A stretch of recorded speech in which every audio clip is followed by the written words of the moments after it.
Good afternoon, everybody. It is a great pleasure to be on stage, finally, after spending a couple of days over at the announce position. Let me tell you just a little bit about who we're going to talk to today. I'll take a little point of personal pride in this, if I could. I grew up in South Georgia, way deep South Georgia, almost in Florida. And I was lucky enough, as I said earlier, to watch Florida Championship Wrestling. And I got to follow this man's career from literally day one on television. But before that, I played football at Tift County High School in South Georgia. And as I was coming up through junior high school, this man was a high school player at Warner Robins High School. I know that for those of you around Baltimore and in this area of the country, in the Atlantic Seaboard, high school football isn't exactly what it is in South Georgia or like it is in Texas. It's important, but it's religion in South Georgia. So when you hear in Tifton, Georgia, about a player in Warner Robins, an hour and a half away, you're going past about 40 high schools that all have good players and good teams. When we can hear about a player in junior high school, he's on the high school team and he's like a superstar to us, and he's still on the high school team, that's who this man is. That's who I looked up to from when I was in 8th grade and he would have been in, I guess, a senior in high school. That's when I first heard of Ron Simmons. And when I decided that I was going to go to college, did that, I went to Florida State University for one reason, because of Ron Simmons. That's how good he was. We're going to talk about that college career and a man that has exceeded expectations, but has also had to overcome adversity and obstacles in this sport that we all love. We're going to hit all of that and so much more. You didn't come to hear me talk. You came to hear this man. He is damn the best wrestler ever to come out of Florida State. And in the discussion of the best of all time, would you please welcome my friend, Ron Simmons.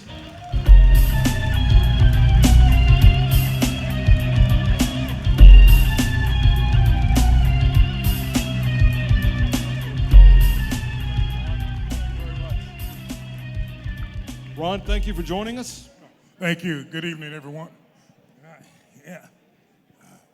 Ron, first, I told Ron backstage that this is Starrcast 4. We understand this is professional wrestling, and that's what we're here for. We're all here to see full gear tonight.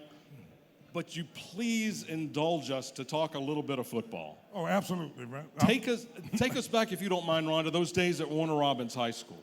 Well, it's kind of hard for me to start at a particular place because there wasn't a bad moment that I had when I was in high school as a football player, Just to put it briefly in a nutshell, right? We were co-national champions, Correct. Right, as, in high school when I was there, right? We had probably 6 athletes that come out of there that played Division I football on the team that I was on, wow. Right? Right. Most of the coaches that was there with me went on to coach perhaps major college football, right? So that's to give you an idea of the kind of football team that we had and how serious South Georgia is, as you spoke about, about playing football.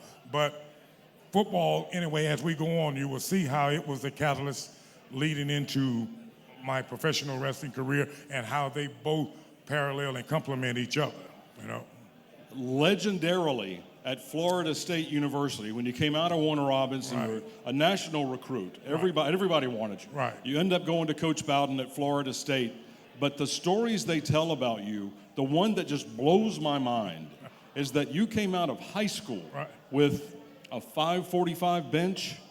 I came out of there, it was like 525 in the ballpark, and just a little bit shy. No, right, sorry. yeah. What's 20 pounds? Yeah, but I here's the thing, man, and first of all, let me just say this. I'm glad to have this platform that I'm on now, and I can't tell you what an honor it is for me, first of all, to be back here in Baltimore, okay? Oh, yeah. Right. That's right. Where it was life-changing for me, and as we go on, we'll get more into that. Yes, sir. Right? But back to what you were saying, And I just want to give a brief history of how things evolve when it comes to that, right? I come from, and not to sound like a broken record, but I came from a broken family, right? Mother died when I was 8 years old. Father went off and left and everything. So at an early age, I had to realize, hey, I'm out here pretty much by myself. Right. And it took on things that I had to realize that I was gifted with a great body, athletic ability. Right. So I had to enhance that in ways I could in order to get myself out of what it was. So that led into me, doing weightlifting, doing a lot of conditioning and strengthening in order to go into high school like that and to lead to a scholarship. So that's how all the weight training pretty much come about. Like a lot of stories that we hear, that was your only way out. And That you was found it. That was it. Okay?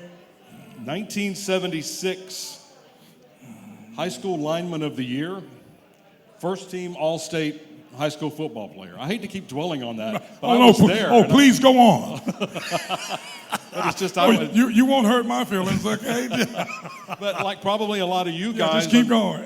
I'm starting to sound like Al Bundy, that I played too, and some of our friends out here probably did, and they're like, well, I was pretty good, but I was no Ron Simmons. But eventually, you get to Florida State with Coach Bowden, right? 4-year All-American. I could have sworn when I was trying to do this from memory before we put the research together, I thought you finished way up there in the Heisman balloting, but you were in 9th place. I just finished a measly 9th. but here's the thing with that, right? And which I'm extremely proud of when it comes to that. Of course, we all know that's being the most prestigious trophy in all of college football, right? I was a defensive lineman, which is unheard of, okay? So to me, that was like winning the Heisman Trophy, just to be considered in the ballot for it, They retired your number at Florida State. And if you go to the locker room at Doak Campbell Stadium, your locker is encased in plexiglass. Yeah, well, it was. And I thought about breaking it open a few times, I can tell you that. In particular, like in the last 2 years, for sure. Georgia High School Football Hall of Fame, Orange Bowl Hall of Fame, as well as the College Football Hall of Fame in 2008. Right, yeah. Congratulations. Thank you very much, man. Thank you. Please, absolutely. Yeah. Thank you. That's an impressive resume. Yeah. Thank you. If it stopped right there. Yeah. And that was just when you were getting started. Yeah. Well, and look, and it just being perfectly honest with you, they've moved to college football. It's in Hall of Fame now. It's in Atlanta, Georgia, right? It is. But I still, each time I go there and I walk through there, okay, and I'm looking up there and I see, Bart Starr, Jim Brown, and the list goes, Johnny Unitas, and the list goes on. Right. And look, when you look up there and see that your name is considered among those, it still don't sink in, to be considered, that good, because I mean, it's really, really an honor. Well, I haven't been inducted yet, but I'm hoping next year that they'll get. That's not anyway. But so we finish up at Florida State, right? 9th in the Heisman, Hall of Fames all around for everybody. You have a run in the NFL and the CFL, and then end up with the Tampa Bay Bandits of the United States Football League. That only a couple of years that it lasted, but there's where you met Larry Foale, Lex Luger. Absolutely, right. Well, coming out, out of high school, right, had the brief stint with the Browns, right? First of all, here's the thing, recapping.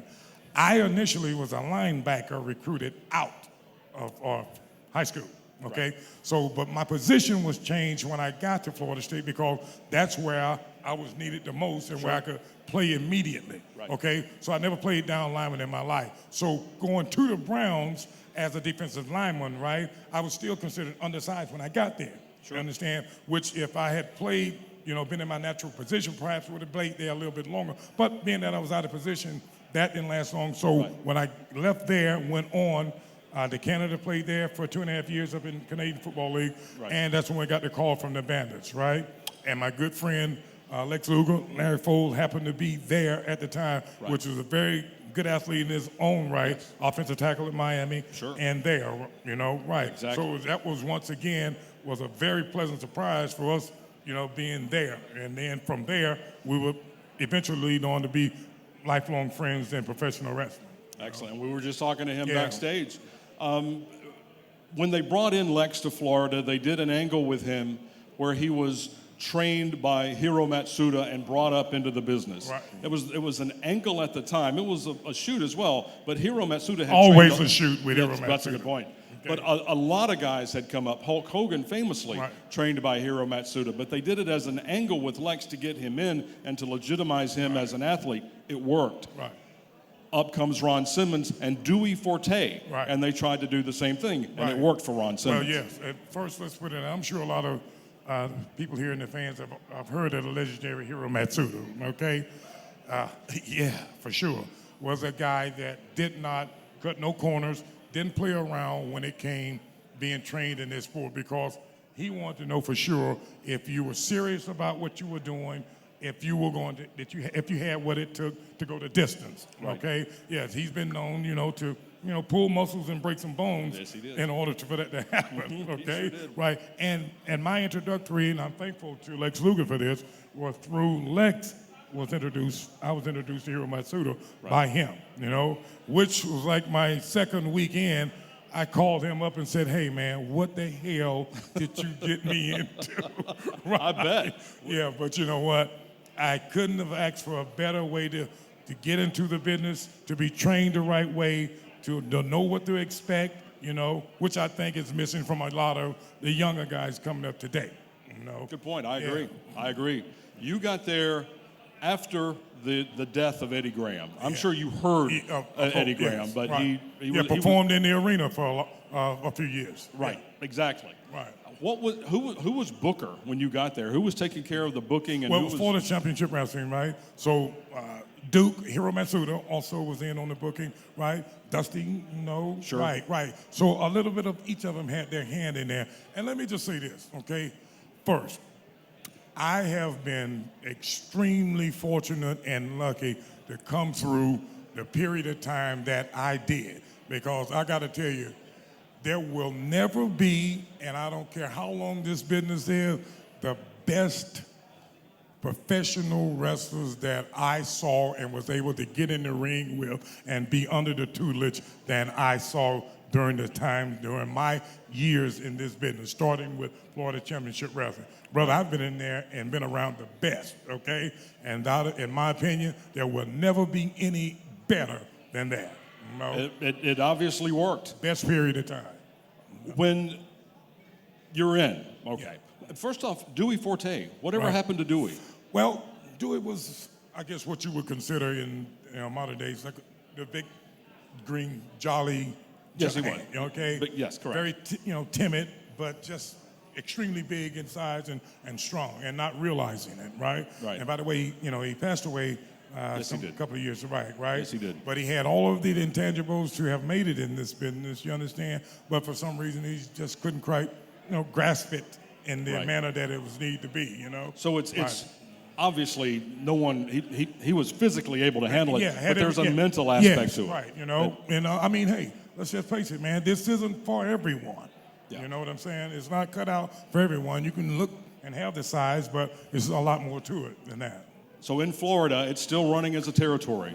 You're making Fort Lauderdale, you're making the Fort Homer Hesterly Armory, you're making Tallahassee and Sarasota and Melbourne and Jacksonville. Right. Take us through that time. That was working probably 6 nights a week. Oh, man, as I've said, just wonderful time to be in the business, you know what I mean? Right. Traveling with some of the guys that are here tonight, Orrin Anderson, Lex, Sting, I mean, it's just, not making very much money, but having the memories, man, that I've got of that time was just absolute best, okay? Right. And to put it like this, I love you too. Damn! And just to tell you, back then, listen, the fans were like they are here in Baltimore, okay? All right? Like this, right? All the time. That's to give you the kind of energy that it was. When you were training with Matsuda, that's every wrestler's got a trainer. Who trained you? But half of the training are those car rides back in the territory days where you're learning psychology. Absolutely right. Who were on those car rides with you back in Florida? Oh, my God, who wasn't? Well, good right? point. Yeah, you know what I mean? Right. Yeah. I mean, God, it goes on. Luger, Sting, Barbarian.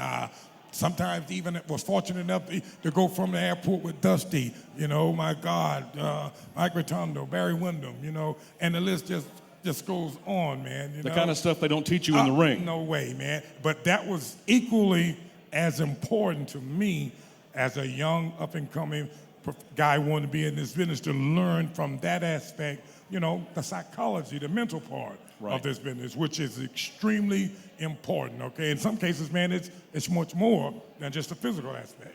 Exactly right. And it's getting to be a lost art that those car rides don't happen anymore. Absolutely, a lost art for sure, okay? Because I hear it all the time where people are constantly saying, hey, you know what?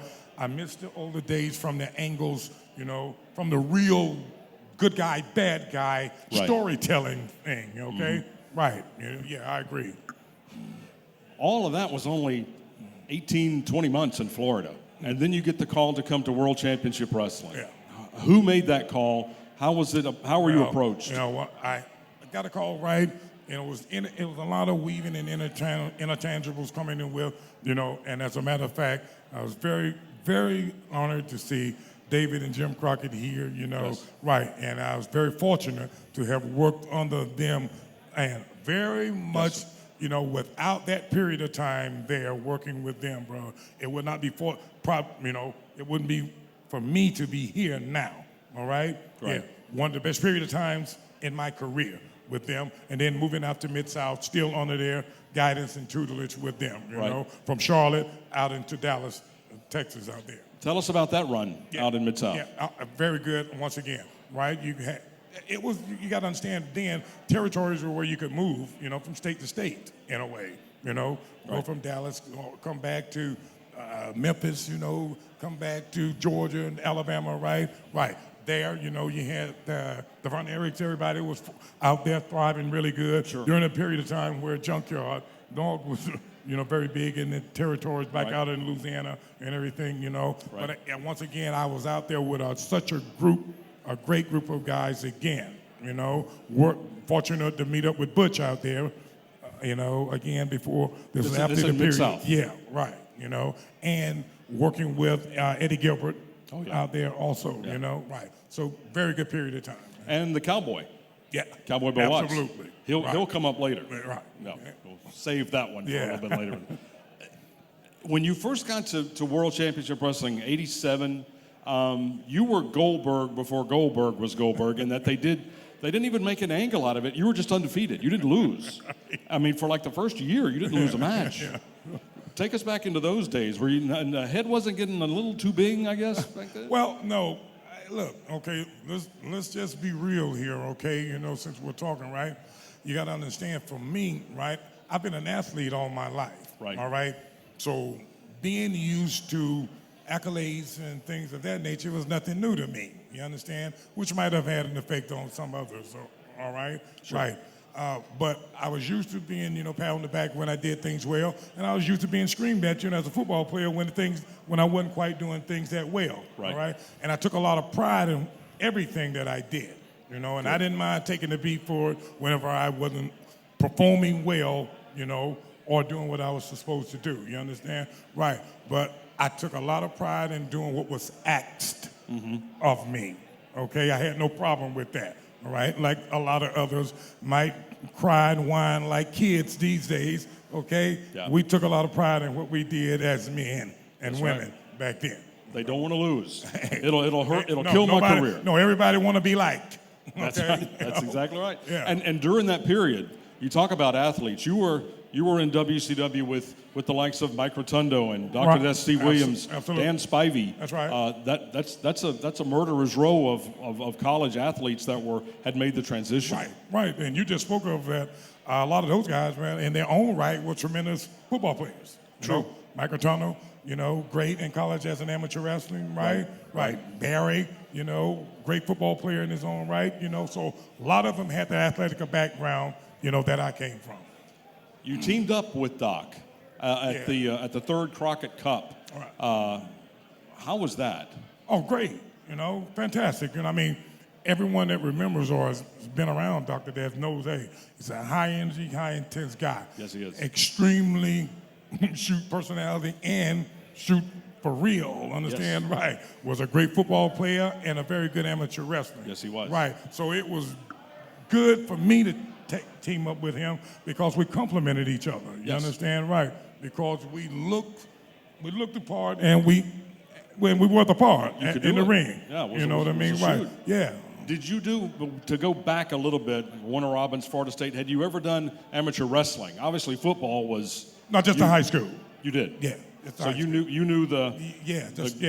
Just a little of the high school, and did that for the 1 year because I did more concentrating on football because I saw that was what I was best at, and that was going to get me the most notoriety. But you did have the background. Yeah. All right. Yeah. Excellent. So keep in mind, we're still only about 4 years into your career. Mm-hmm. And all of this has happened. This is a rocket ride. This isn't the stories, even though you did it, this isn't the guys that spent 12 years, driving territory to territory for, 80 Right. bucks a match or whatever. You went from not being in the business to being there Right. in just 4 years. Right, yeah. Look, it was like, once again, you know what? It's preparation, being prepared, for whenever the things because things happen rapidly in this business, okay? And you've got to be prepared for when it happens. Because if you're not, believe me, the one shot you get is the best one you're going to have. You might get a recurring chance, but it's never going to be better than that first time, okay? Exactly. So you've got to be prepared for when that happens. And it's a cliche, but this is professional wrestling, and there's a reason the word professional comes first. And you were a professional. Absolutely, okay? Well, just like you was saying, man, I took a lot of pride in everything I've done. I've tried to do it to the best of my ability, Yes, okay? And I took a lot of pride in being a professional at what, in that word, as you're saying, encompasses a lot, all right? Hey, if that meant, see, my pride was set aside if we went back to Warner Robins, Georgia, and they said, hey, Ron, you got to do the job here, no problem. No crying, whining, and bitching for me, okay? That's the job, That's professional. Absolutely. It's more than just getting paid for it. Right. It's being a professional at what you All do. the way. So now, we've laid the foundation, and we're building a house up here, Mr. Simmons, and we've laid the foundation. Right. Now, the first time people really got a look at what you were capable of on the national stage with a big push was when in March, April 1989, you started doing these subtleties in your matches to show a heel turn coming up. Who came to you and said, Ron, maybe it was, Ron, baby, it could be that, that we're going to start turning you heel. Yeah. How did that arise? Well, I was at that time, I've been a little bit on the toolish with Dusty because, he really was big on athletes, you know what I mean? Absolutely. Right. So he pretty much came to me, right, was working, right, look, we've got you here now, okay? Now it's time to shock. It's time to shock them, baby, right, So he was instrumental in there, right, in helping me to make that transition, okay? Because, hey, I'd been a babyface, you know what I mean? So working from that and going into this, right, you don't just dive into that. Right. And thank God I had someone like him in my corner, Barry Windham, Orrin Anderson, all these guys I could go to that helped me to, in this transition, right. So it was pretty much with him sliding into that transition. I can tell you from experience, and I'm sure everybody here will say the same thing, that's Eddie Graham. That's who taught Dusty Rhodes how to book, is that you don't just all of a sudden out of nowhere turn Ron Simmons heel in one match. Right. You build it up over 2 or 3 months and let the people turn you before you turn on the babyface. And let them also in their minds, right, as this process is going on, right, go from, hey, man, well, he was just a great guy, and let them transition in with this, with me along the way. Exactly. And which, going back to what we're speaking of, I think that's kind of missing these days, okay? Giving the people a chance to go along on the ride. Famously, in a match where it was you and Junkyard Dog with Teddy Long, who was still a referee. And that's, you remember what that was the turn really with Teddy doing the fat. Can you take us back to that with match? Junkyard, and with one with Junkyard or with Butch? Correct. With With Junkyard? This or was with Junkyard Yeah, Dogs, this is with where Teddy Junkyard. did the fast count. Right, yeah. And that was the heel turn. Yeah. Right. Well, okay, let's just be real here and talk, encompass everything, okay? Now, when you're looking back, and now we're talking, early 90s, late 89, right? Yeah, right? So when you're looking at it from this standpoint, all right, you've got myself, Teddy Long, Junkyard, all right? And when you've got the majority of the audience at this particular time being white, okay? Now, what better way for the people than to show them that, hey, this was really terrible of what they were doing, right? Than to have another black guy do it to me. So that just made the statement much more profound. It eliminated the racial component totally. Right, absolutely. You were just an asshole. You weren't a racist asshole. Absolutely.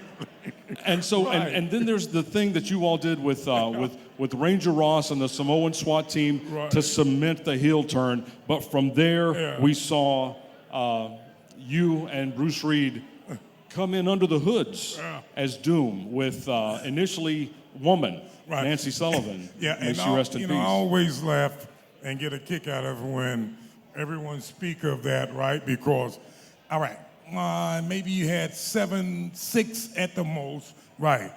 Black men in that business at that particular time at the organization, right? So now you've got 200-300-pound men. Okay, let me take a guess who that can be under those masks, right? But here's the thing that I like the best about that, right? Is that when we did put those masks on, right, and we had such great matches with those masks on, with the Steiner and the Road Warrior, that, hey, it caught on and the people really got behind it because we were such assholes, as you were saying, they wanted to see them kick our ass and take the mask off of us. That's exactly. That's right. And having Nancy at ringside just put that little bit, that component that just add a little bit more to it. Yeah, right, it was like, she's so beautiful pretty. woman. You're with them. Yeah. She's so pretty. Why are you with them? You Yeah. should come be. That's what. Then it worked. Yeah, got under your skin there. Yeah. Now I'll say this: no one did not know that it was you and Bruce under those hoods. I don't know, burst your bubble. Didn't have a guess at all, right? No, it was. Yeah. But like you said, there was only 6 guys in the company that were African American, and only 2 of you were 300-pound bodybuilders. And okay, you know what? Now, and I don't want to, just stop you and correct, but let me just say this, all right? Now, a lot of, in particular, a lot of people, and particularly a lot of black people, right, in some ways might not agree with it, but when I say I want to be referred to as black, that's what I mean, okay? The reason I say that, because when I won that championship, I wasn't in Africa, I was right here in the United States. So I'm a black American, okay? I stand corrected. All right? Yes, sir. All right, so let me just set that straight, all right? Got it. Yeah, black American, all right? Yeah. World Tag Team Champions with Bruce Reed. First, you were Florida State Heavyweight Champion in Championship Wrestling for Florida, but now you're in WCW. I think it was still the NWA World Tag Team Champions. That's your first run. You've had the heel turn. You're with Bruce. You're with Teddy. Now you've got the straps, and you guys are on a rocket ship. Right. Yeah. What was that like? Oh man, fantastic. Okay. Yeah, I've been very fortunate, man. Like I spoke of earlier, right?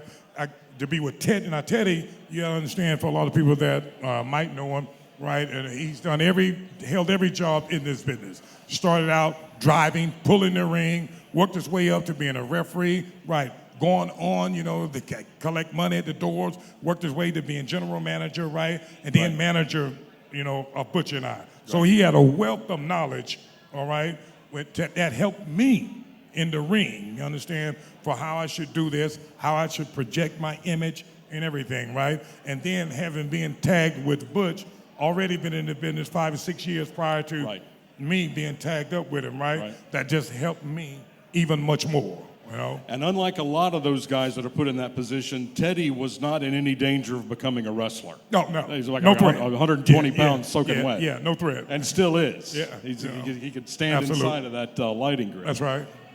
So now you've hit it. You and Reed are at the top, and then the hoods come off. Yeah, right. Well, that was to set the stage once again. You know what I mean, right? Right. Yeah, the hoods come off from there, right? Great run with the Steiners. Understand? Yeah. Fantastic, man. And the Horsemen too. All of them. Orrin, Tully, Barry. You know what I mean? Yes, yeah. And learning. And under the learning tree also with them as we had those matches throughout there, right? But it was just a very good period of time and working in that tag team division with Butch and being up against people, working in the ring with Arn Anderson. I can't say enough about that, man. It was such a learning experience, You had a long 8-9 month run with the tag straps, lost them to the Freebirds, and I think that was, and you can correct, oh, wait a minute. Yeah. Now, what's the smirk for the Freebirds? Is there a thing?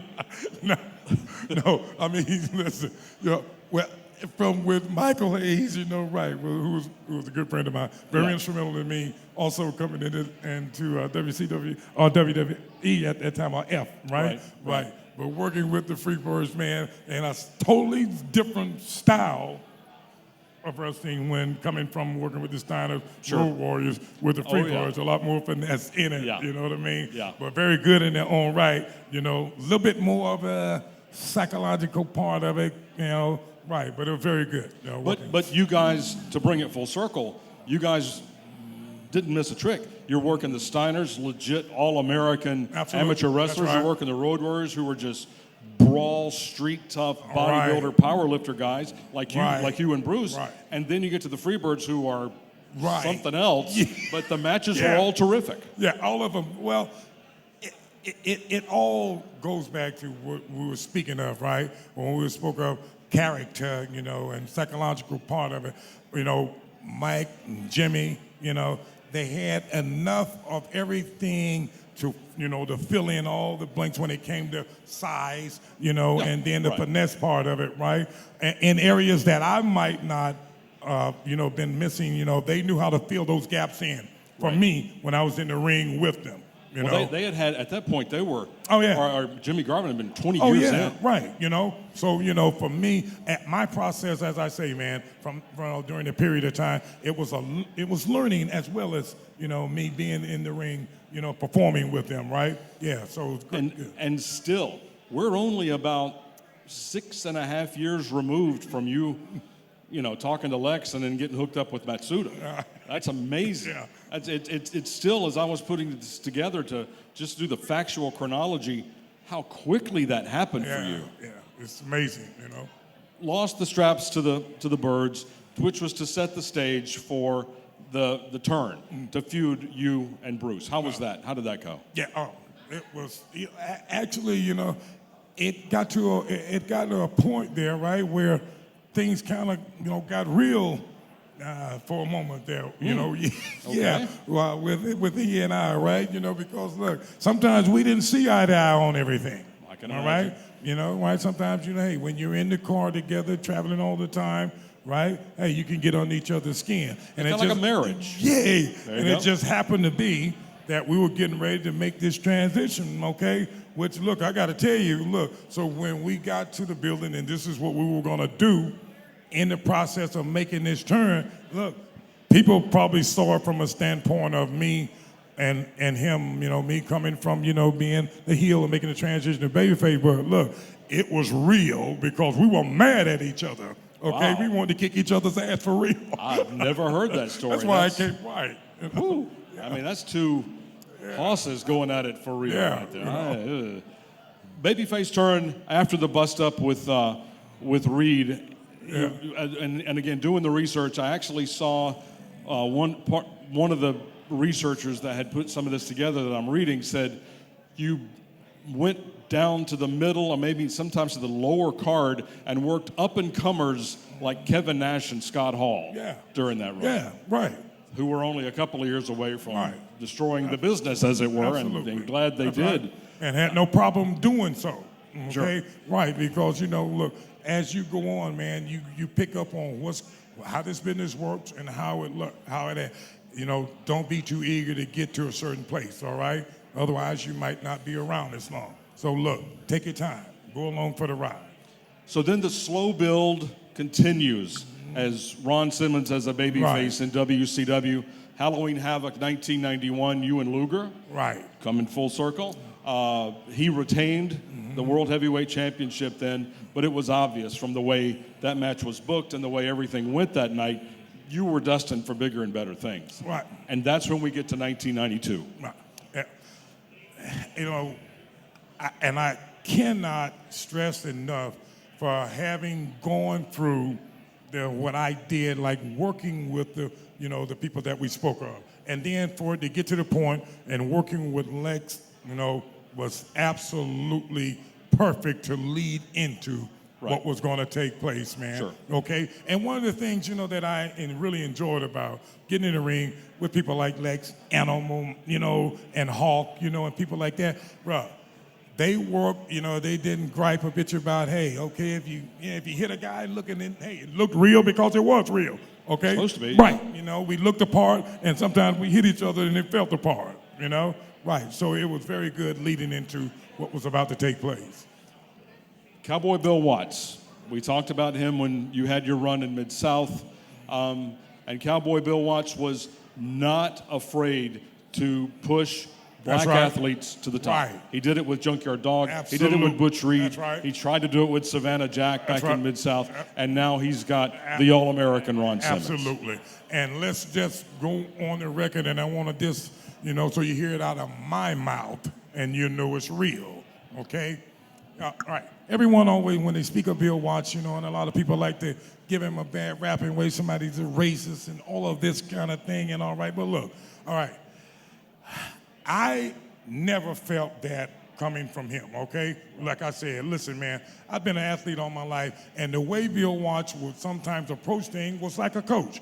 Hey, if you wasn't doing what you were supposed to, he got on your ass, all right? Which I was accustomed to, all right? So I wasn't insulted by that, all right? It inspired me to work harder and to do what the people came to pay to see, all right? Now, others might have felt that. I didn't, because I took his advice on what was about, right, in any ways that he wanted. Hey, Ron, you're not giving me everything out there in the ring. Get your ass in gear, all right? Wasn't an insult to me. Didn't hurt my feelings.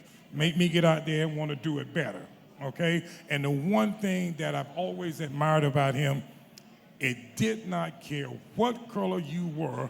If you could get out there and give him what he asked of you, he was going to put your ass in a position where you could do so. And one's one color that he cared about. That's right. And that was green, and it wasn't black or white or anything else. So Cowboy Bill Watts, who, and I appreciate everything you just said, Ron, and I agree, had maybe gotten a bad rep. Not maybe, got a bad rep as a racist person when he was pushing, even back in the day, Ernie Ladd was his booker and was his number one draw in Mid-South. And he's now in charge of WCW. Right. He's got the All-American. He loves you because of your legit athletic background. You spent a good many months in 92 feuding with Cactus Jack. Right. Before we get to what we're going to talk about, tell us about working with Cactus. Everybody, I don't have to say anything about that, right?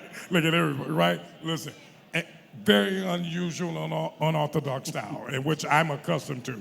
Right? More power movements, right? And I recall the first time, I think we were in Kansas, I recall it very vividly, that we were getting ready to have a match, right? So we were talking, and he comes to me, and he's like, hey, Ron, I have an idea. Maybe if I jump off of this right here, and and I got the tacks down here, and I'm looking at him like, there is no way in hell, okay, that you're gonna jump on me, okay, lying on a bed of tacks, all right? Right, okay? Right. Oh, yeah.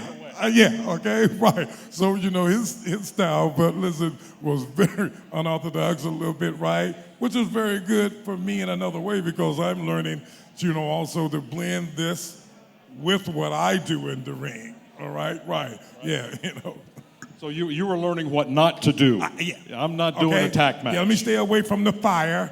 Right, yeah. And taking a bump off of that thing up there. Yeah. With no padding. Yeah.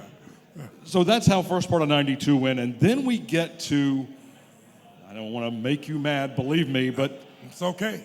27 years ago. It was a house show right here in Baltimore, Maryland. Speaking of Cactus Jack and Cheap Heat, right here in Baltimore, Maryland, when it was supposed to be, scheduled to be, Sting and the then world champion Big Van Vader. Right. And Sting was injured.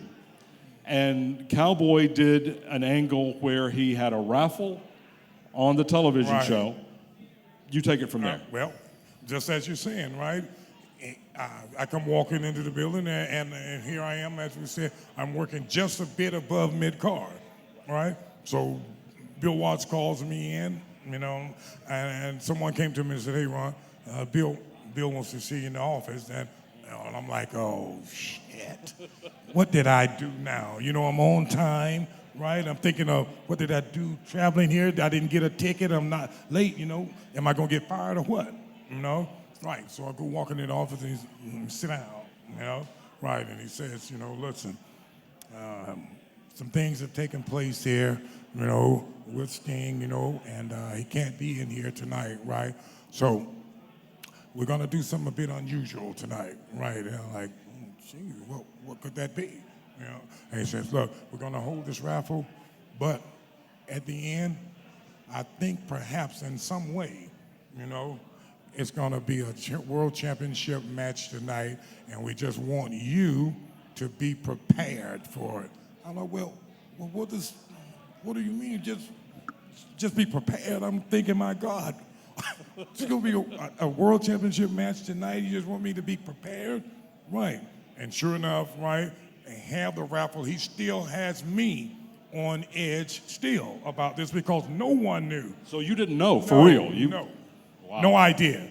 And no one, not even the boys behind the stage, no one knew at all, okay? Yeah. And sure enough, and they have the raffle, right? There's my name pulled, you know, to have the match with Vader that night. And that's exactly how this took place, you know, here in Baltimore. And that's exactly how it went down. Right down the street. And so now you're Cowboys not working you, but keeping you in suspense. Yes. And you are in the ring against Vader. At least tell me you knew you were going over. Listen, I can't even tell. Look, when I tell you this, okay, I believe you. It's real, all right? And this is how it took place. It was kayfabe all the way to the finish. And let me tell you, you know, you could not, and I don't care if you listen to, you know, the finishers, you know, listen to Pops until now, until the end of the earth. You'll never get a more real pop than that night here in Baltimore because it was real. Okay? Absolutely. Yeah, it was a real moment. You don't mean from just the fans, you mean from you too. I mean from me and from the, look, when you got the guys backstage, man, tearing up, okay? Wow. That's real. You understand? And I got to go on record of saying there wouldn't be nowhere else that I could have thought of that you could ever get that reaction from fans that appreciate what we do, man, than right here in Baltimore. I agree with that. Nowhere else, you know. And so well, first off, before we get to the finish, how's Vader to work with? This was back when Vader was a monster. No, man, I love working with him, okay? Yeah. Everyone else sometimes, you know, got a bit, timid about working with him, but it didn't bother me because he worked the way I like to work, okay? Right. If you're sitting right there among the front row, right, like a lot of people like to dissect what we do, and they like to look and say, hey, oh, man, he missed him like that. You couldn't tell, you know, because we actually took pride in what we were doing. And if that meant hitting each other, you know, that's what happened. And that's the way he liked to work, and so did I. It sure looked like you were hitting each other in that match in Baltimore. I believe it. For sure. So now, this was on August 2nd, 1992 here in Baltimore. You become WCW World Heavyweight Champion. Right. That lineage goes back through the NWA all the way back to 1903. And of the three main World Heavyweight Championships that were recognized, AWA, WWF, WWF, and NWA WCW, you were the first black athlete to hold any World Championship in those. Oh man, in those promotions. Thank you.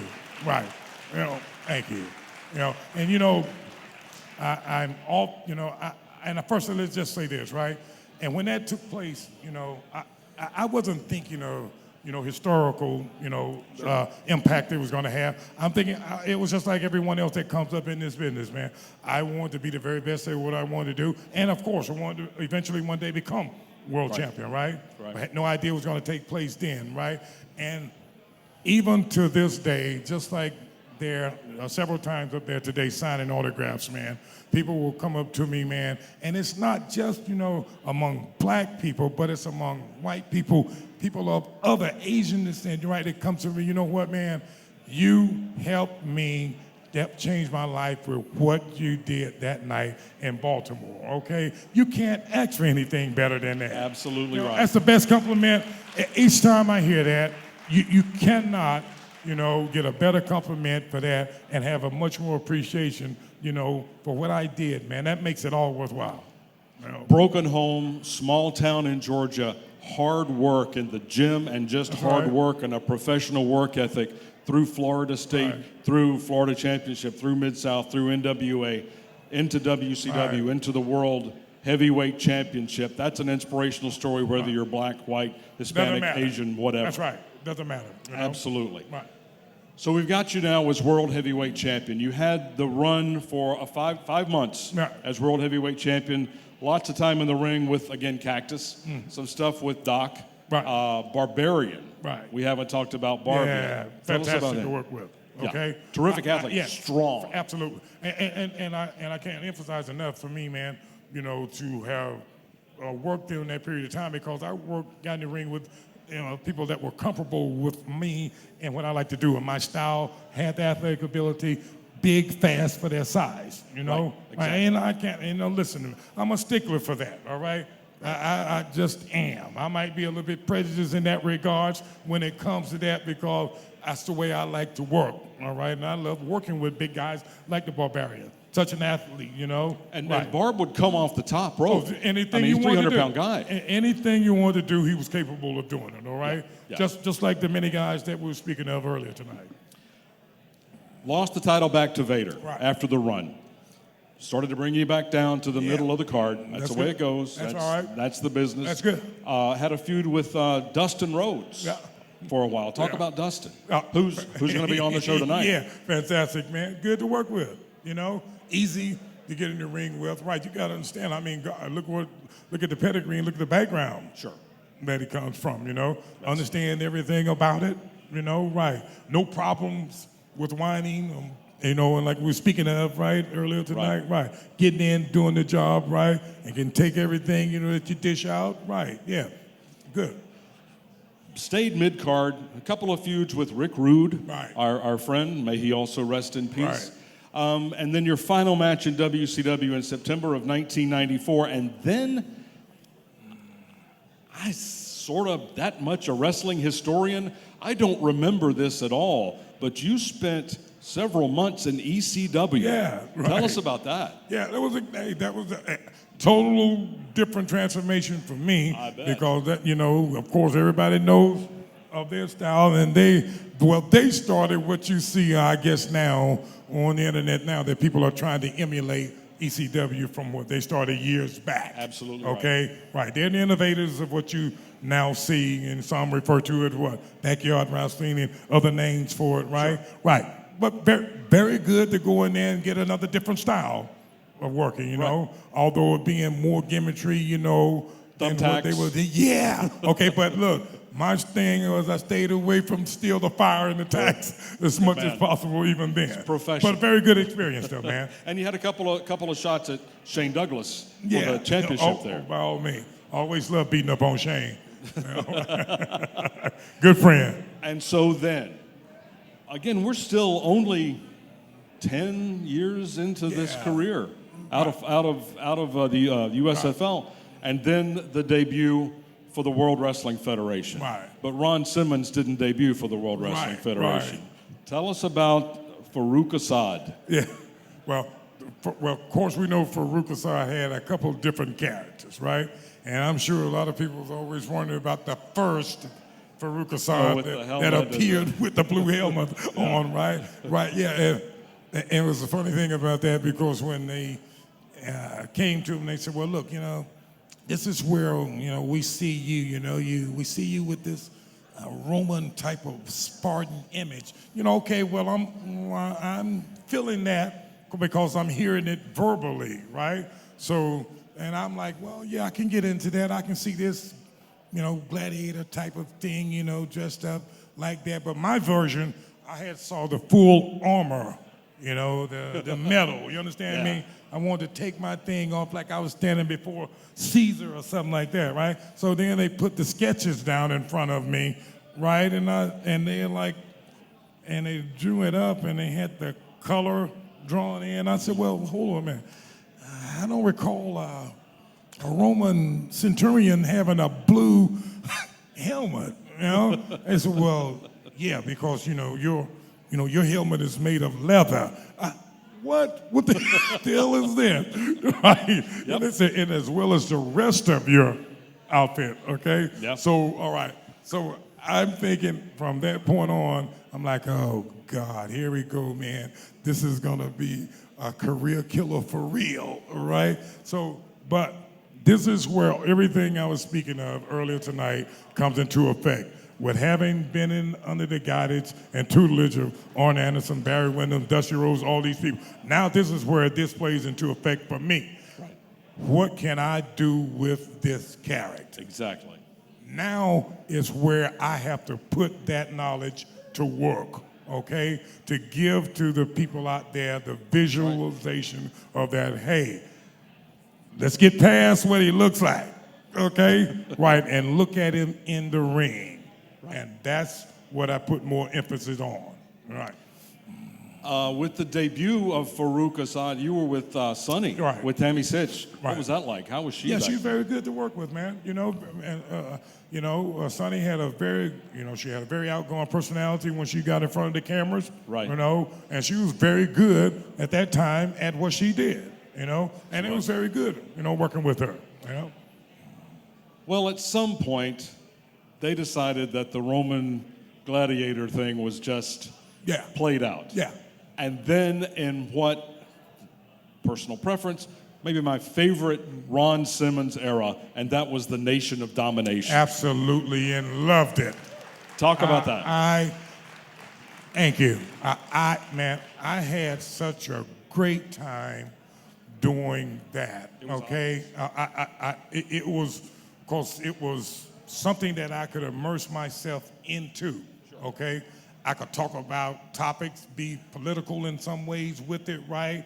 Have some overtones in it that sound racial, some that sound misogynistic, right? Bigamous type of thing, but never pinpoint to it, right? And then I could get under everybody's skin with what I did, okay? Right. And I had the absolute best character and stable of guys to work with, and we all know who all that was. Sure. Right? Well, now, at the original Nation, there was it may not be remembered that well. Crush and Savio Vega were in the first incarnation of the Nation, and when that busted up, that let Crush found the Disciples of Apocalypse, and then Savio go to the Los Barricas. Right. So then we had like 3 factions feuding with each other for that entire summer, but nothing beat the Nation. And you brought in, you were feuding with Ahmed Johnson, Tony Norris. Yeah. That had to be different. Yeah. I mean, you guys are huge guys, but he wasn't nearly the polished performer in ring that you were. Right. Well, as a matter of fact, he had a moment and period in time in there where he was to join the Nation. You understand? Right?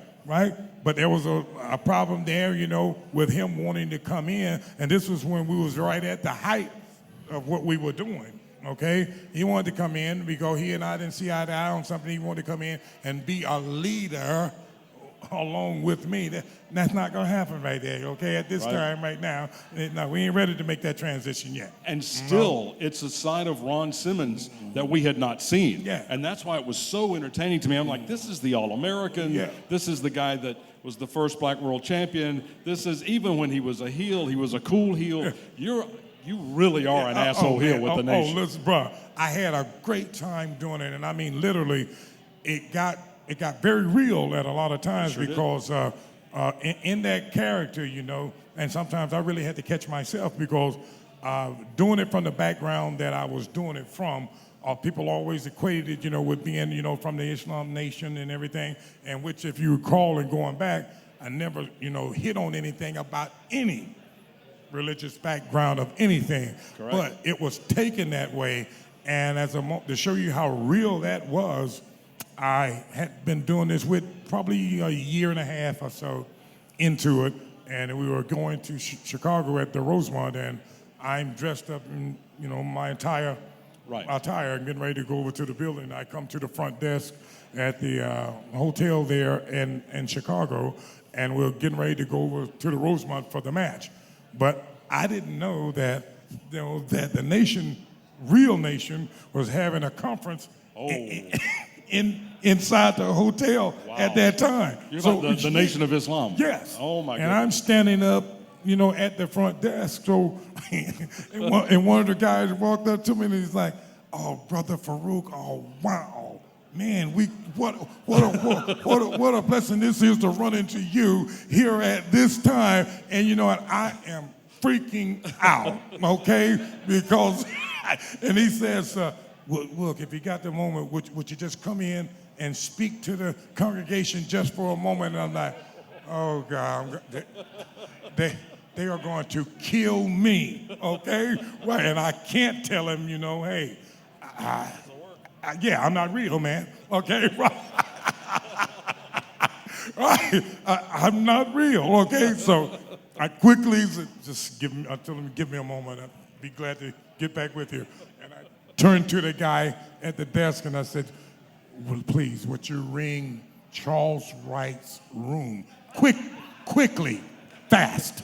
All right? And I said, "Just give me a moment." And I get on the phone and I said, "Listen," and that was Godfather at the time. I said, "Look, you have got to get down here now." And he said, "What's wrong?" And I said, "Don't worry about it. Just get out of here, okay? Please." And so and he says, "All right, let me put my things on." I said, "Hurry up, man."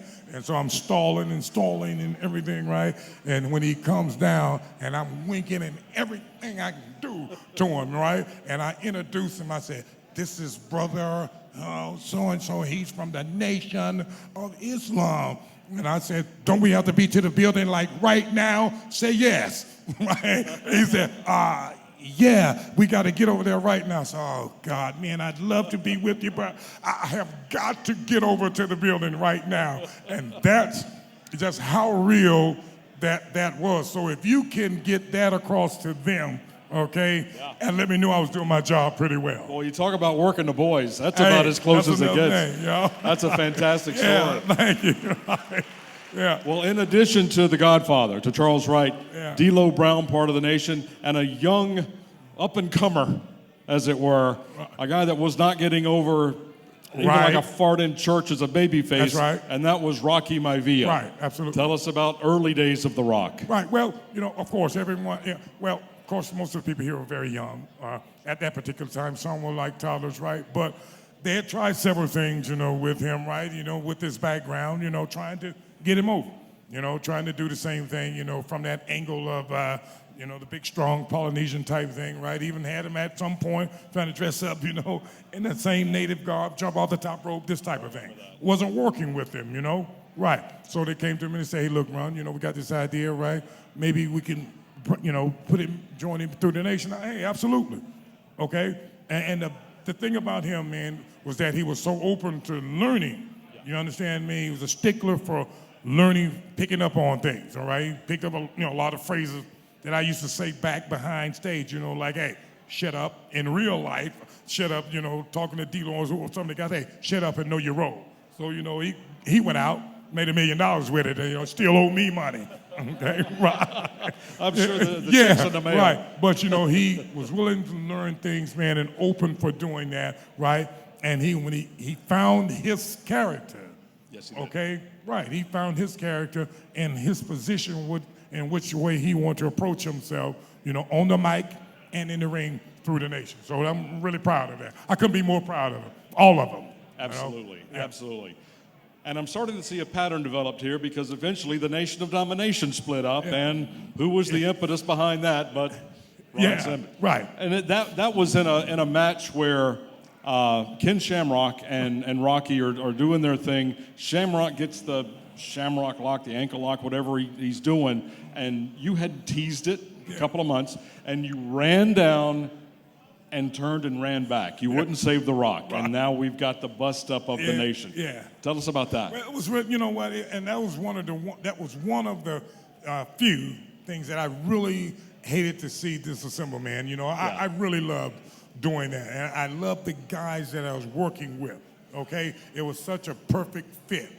You know, and I really did not want to see that disassemble, but everyone in that had become strong in their own right, and it was the right timing for each of the guys to go on in their single and individual, careers. And from there, each one and every one of them went on, to have pretty good careers. Mark Henry, D-Lo, Godfather, all of them. Rocky, hey. You feuded with Rock after that. Yeah. There was a little run there. And then I got to tell you, a facet of Ron Simmons' career character oeuvre that I didn't see coming. And that was the original incarnation of the Acolytes with JBL. Right. How did that come about? Oh, yeah. Yeah. This was a different version of the APA. You guys were all up to hear about The Undertaker for a while. Right, absolutely, man. And another highlight, asterisk in my career that I really love doing, and I cannot say enough, because if you want to use the term mark, let me just be the first one to say me being a mark for The Undertaker, okay? Yeah. Right, Same here. all Same right? here. For real. And then to be able to work with him, and alongside him, man, for that brief period of time that JBL and I did, hey, it was a very, very good experience for me, which eventually led into something else. Yes, it did. Yeah. Well, now, as you're with the Taker, in the Acolytes with Jackal, with Don Callis, that lasted a little bit. The Brood comes in there later somewhere. Then they just bust up that whole bunch, and then we get the Acolyte Protection Agency. Right. The most recent, I'll say the last. You're still a young man. You can come back and do another run. I wouldn't mind that at all. But the most recent character that we saw of Ron Simmons was the APA. Talk about that. Absolutely. Yeah. If I had to, man, between the nation, well, look, Doom, fantastic, okay? I've been very lucky to be involved in tag factions that I've worked with people that had a great time. But I got to tell you, the APA is going to be the favorite of doing them, okay? Right, because I was working with a guy that I absolutely loved in real life and to this day, okay? Yep. We had similar backgrounds, him being a football player and an athlete, and more importantly, we were almost identical when it came to out of the ring personalities outside the ring, which made us click even more, right. And I think because we were so tight with each other, it came across the screen where everyone out there could feel it, that, hey, man, these guys are really clicking as a tag team. And we took a lot of pride in what we did, okay? And believe me, we did that in the ring. So was the APA the closest that we saw to the real Ron Simmons? By far. Yeah. Okay? Right. Yes. All right. That's what it seemed like. In working style and everything. Okay? Right. And I am in there with someone that I can let go with in every aspect of what I wanted to. We had a chemistry where we could feel each other in and out of the ring. Right. Projecting, knowing what we were going to do, right. And could feel each other. And that's what really made it click. Yeah. Ron, before we start taking questions from our friends here in Baltimore, it was during the APA run when you developed that catchphrase that is now a GIF, a meme. You get brought back in. Right. They'll fly you from Atlanta all the way to Chicago or Seattle just to say one word and fly you home. Yeah. How did that catchphrase come about? Well, when I was working with in the APA, right? And I would be in the ring, and if I would, like doing something, and I'd pull a muscle or something, and I would just stop and damn, all right?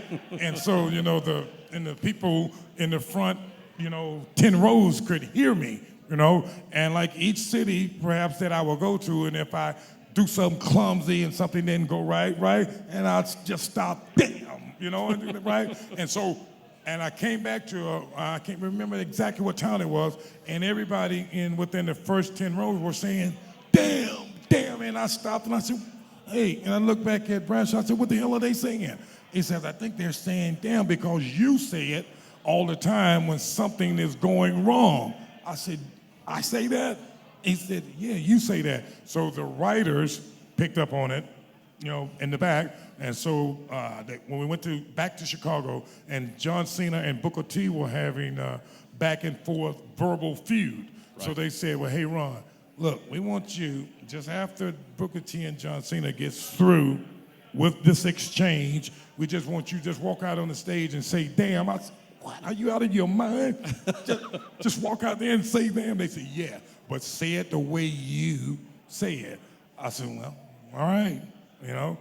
So Booker T, John Cena have that exchange, and just as they finish, I just simply walk out on the stage, look at the people, damn! And, there you go. And damn was born. Ron, is it okay if we take some questions from our friends here? Absolutely. Josh, are you out there somewhere? Is he? Yep, there we go. Okay, we got a microphone. All right. Who has a question? Over here. Oh, thank you. What's your name? Where are you from? Josh from Northern Virginia. Hello, Josh. Let me stand up for you. I actually have a three-part question for you. The first one is, what was your take of Kofi Kingston winning the title? Oh, I'm sorry. Kofi Kingston winning the title was very parallel to your winning the world title. I thought it was kind of BS the way he kind of lost it to Lesnar a little bit. I understand he's Brock Lesnar, but everybody got behind Kofi, and I was crying, when he won the title, and it kind of paralleled your career, when you won the WWE World Title. My second question is, who else do you think would be, because they have a very minimal African American, world champion. Personally, I would like to see Keith Lee. I think he's a very, very talented, right. And seeing like a. And do you think that they could do a modern day Nation of Domination with possibly Keith Lee being the leader, with like a Shane Strickland, Jordan Miles, Leo Rush in NXT or WWE? I think that would be fantastic. Right. Yeah. Good questions. Good things to ask, man. First, right? Let's say. Let me just say this. All right.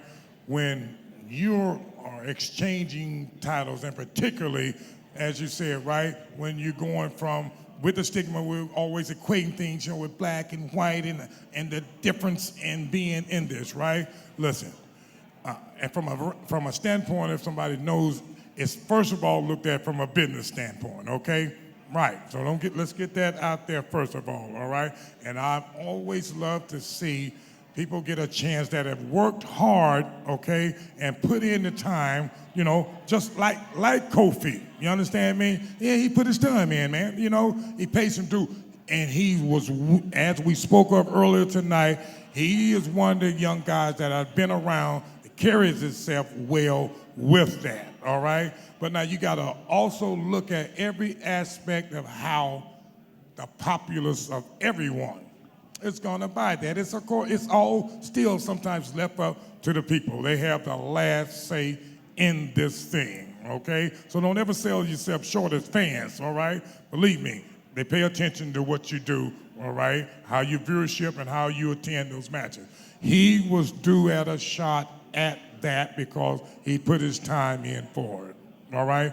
First of all, with that. Now, how he sustains and does with that is going to be left up to him, but I'm very proud of him, and I couldn't be more, or accepting of someone other than him getting that shot at that. So I was very much in tune with him doing that, right?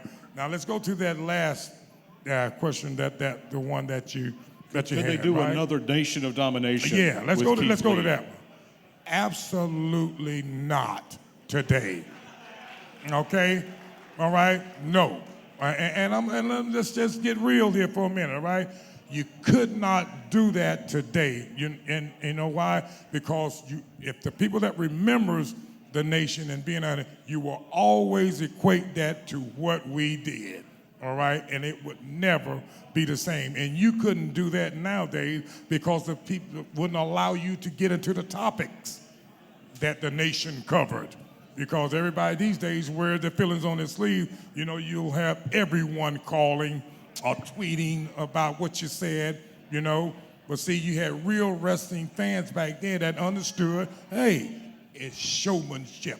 And they're giving us good quality showmanship as professional wrestlers, okay? Now everybody want to dissect everything you do. So it wouldn't work, you know. No, that wouldn't work. And that middle question you had, that one. That was all That pretty was much it? in the same that thing. Was it? Okay. Yeah, you Hey, got good questions, man. Josh? All right, we have Brett from New York over here. Brett, what's your question? How are you guys? I got a question for you. The table for three with you, JBL, and Teddy Long was amazing. Right. So how was it? Oh, don't riding- tell him that. Well, how was Teddy Long? How cheap was he? How was it riding with him in the car? Extremely cheap, okay? And give you an example, okay?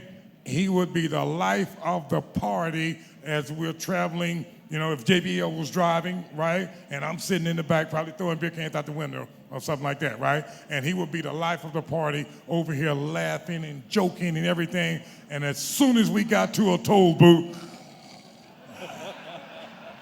that's how cheap he was. And to this day, he's never paid his portion on gas. All right? Right. Yeah, cheap for real. Yeah. All right, Josh. All right, we have Sean here. Sean, what's your question? Sorry to get kind of a little controversial question, but there's been a lot said about when Public Enemy came into WWF.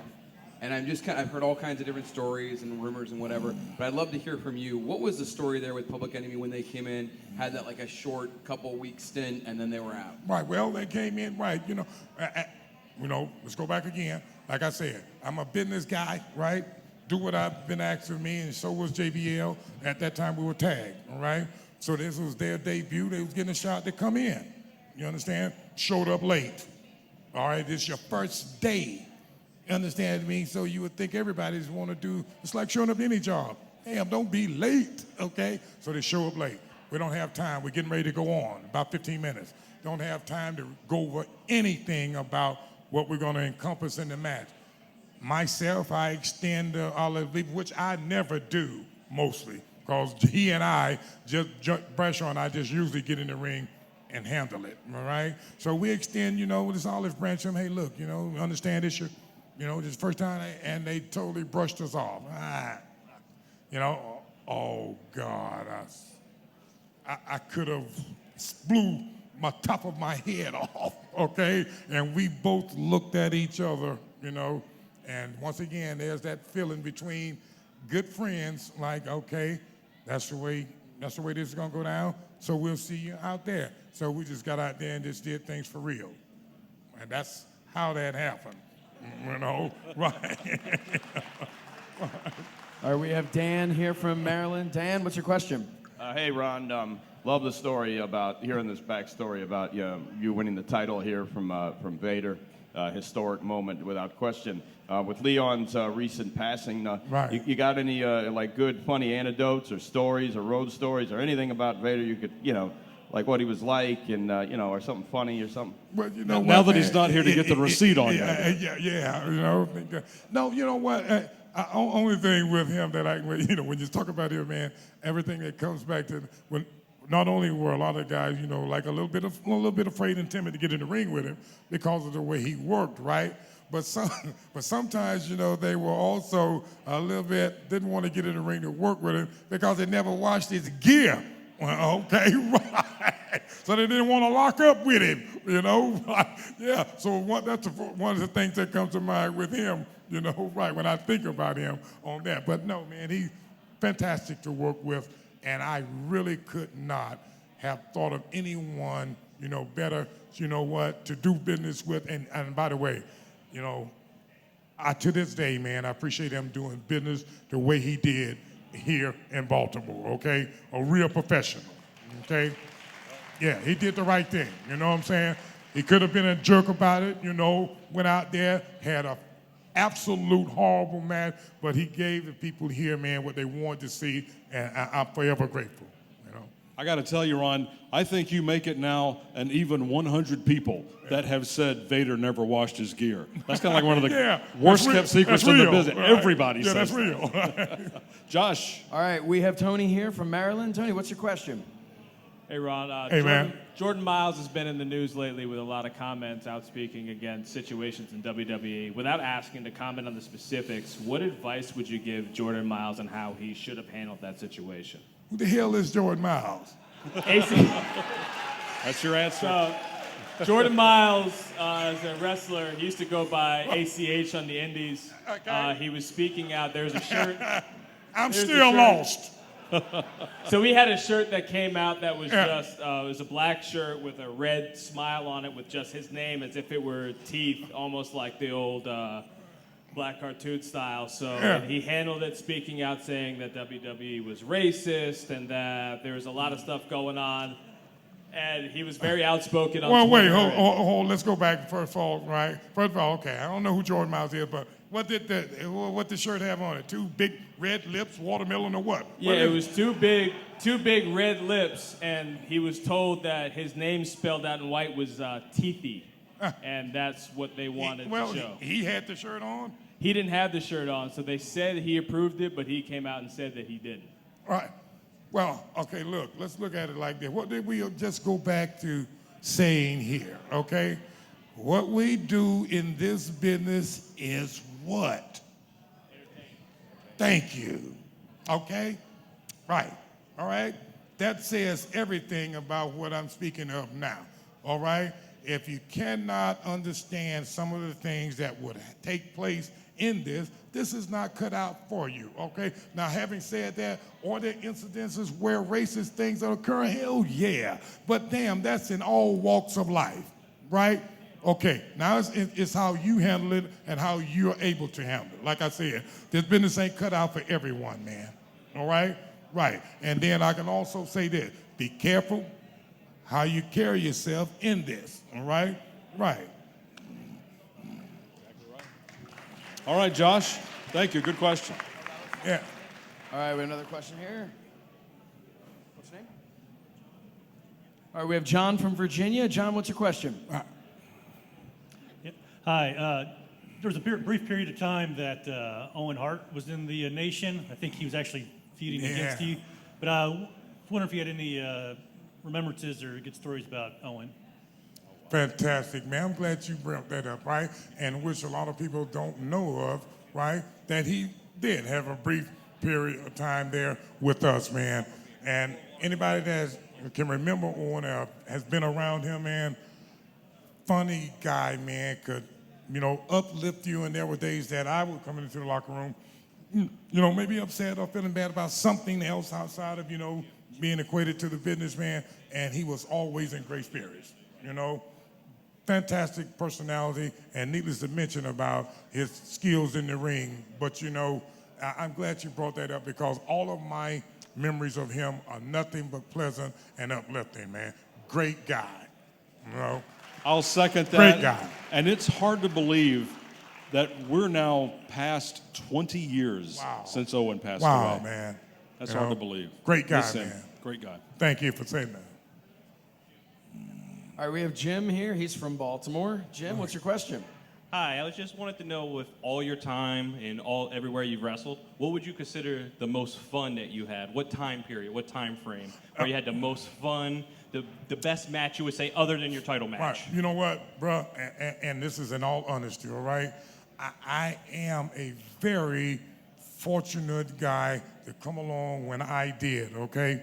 Because my entire ride and my acceptance speech into the Hall of Fame, you might have known that I said, hey, man, the accolade of this Hall of Fame is, going into it is great, but nothing rivals the journey that I had, okay? And that's one thing that I hate that the guys and girls coming along now won't get that opportunity to have like myself and others did, you know, is the traveling up and down the road. All through my journey in this has been, hey, it's been, brother, it's been good, all right? There's been a little bumps here and there. It ain't been 100, but it's been, I can promise you, 9%, brother, okay, a great ride. It's been a hell of a ride, all right? I've had fun all the way through, okay? Good fun, made a lot of good friends, you know? All right, we have Jason here from Baltimore. Jason, what's your question? It's not really a question, but I was there the night you won the belt back in '92, and I still have the original program from that night. And the thing Wow. about it, your name's not even on it. What? See, that goes to show you right there, right? I See how real that is? Right? met It don't this young get any man- realer than that, right? I met him earlier, Ron, and he showed me that when you're program. not even considered to be there. That's a shoot. How real is that? He showed me that earlier on, and it was, That's- and I that's looked the at it. legitimate- It's the legit program from that night Hey, here in Baltimore. Well, have I signed it? Look, let me sign it right here in front of everybody. Okay? Yeah. Let me get a pen out of here, Ron. How you like that, right? World champion after not even being on the card. Man, that's amazing. Hey, look, I want half after you put this up, all right?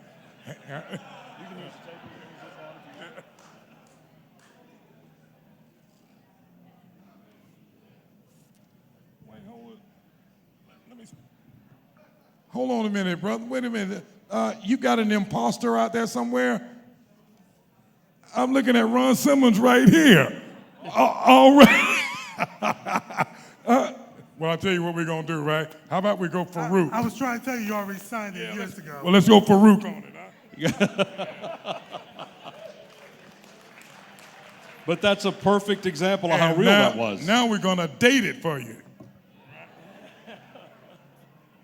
1992, all right? August 2nd, all right?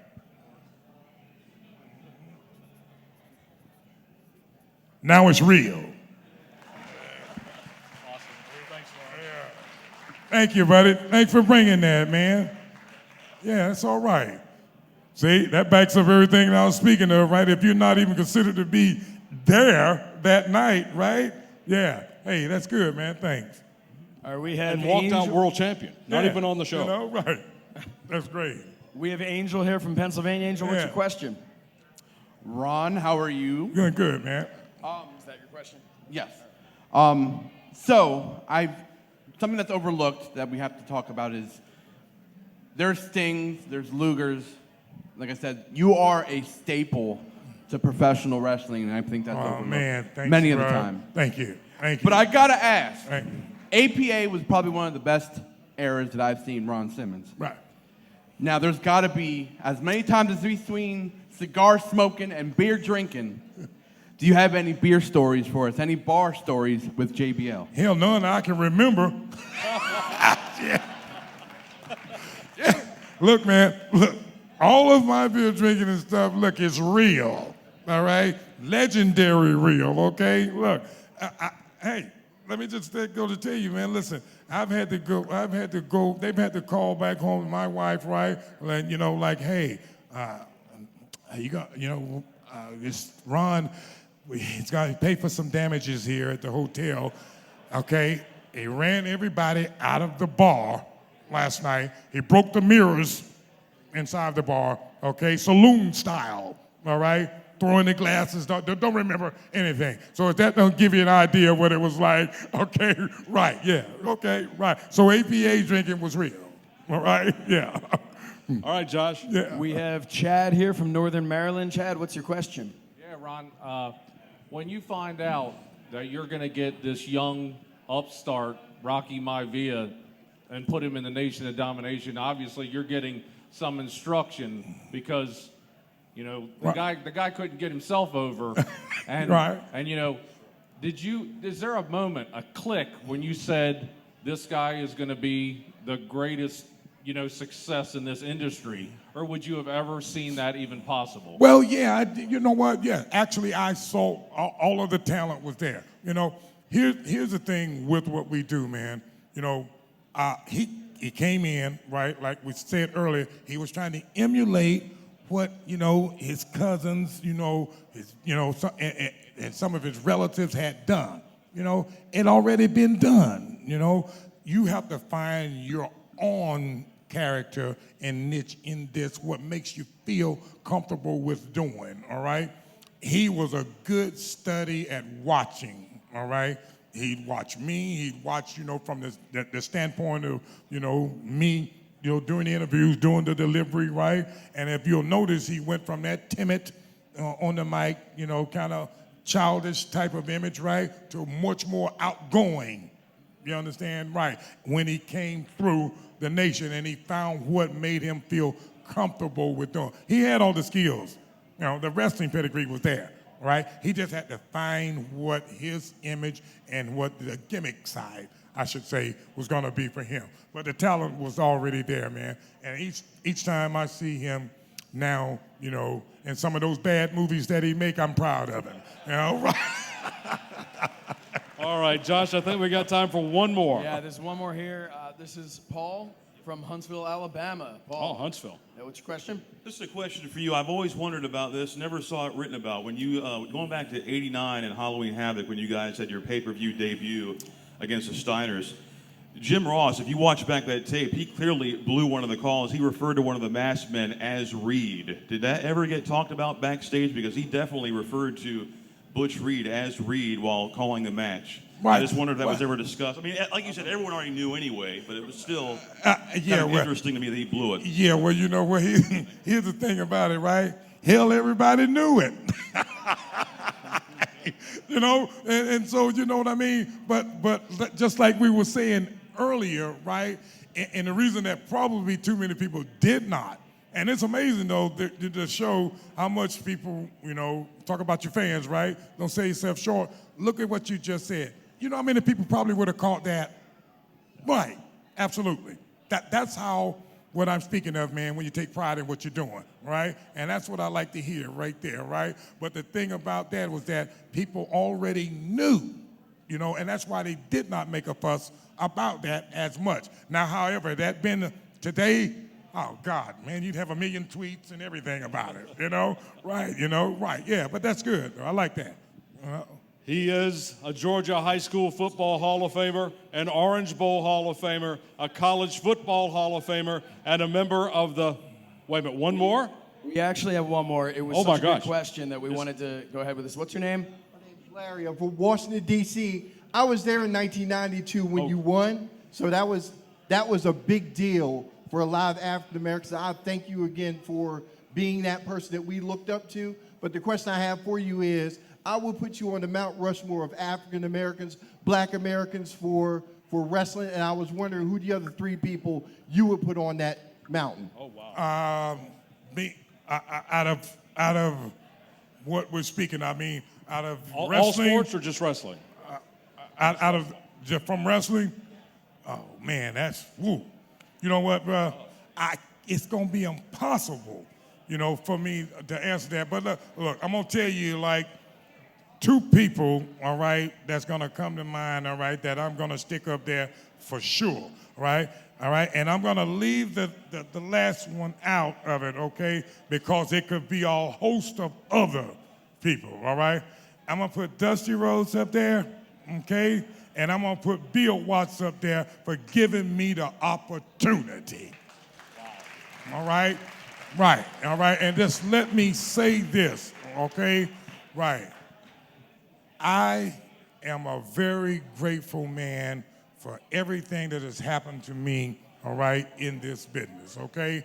I've had one hell of a career, one hell of a ride, and I cannot be more grateful. And thank you people enough for being there, man, along the way, and then supporting me in everything I've done. I really appreciate it. Thank you very much. All right, now we'll wrap her up. Georgia High School Football, Orange Bowl, College Football Hall of Fame, and the class of 2012. in the WWE Hall of Fame and worth every accolade and every round of applause you can give him. How about a hand again for Ron Simmons?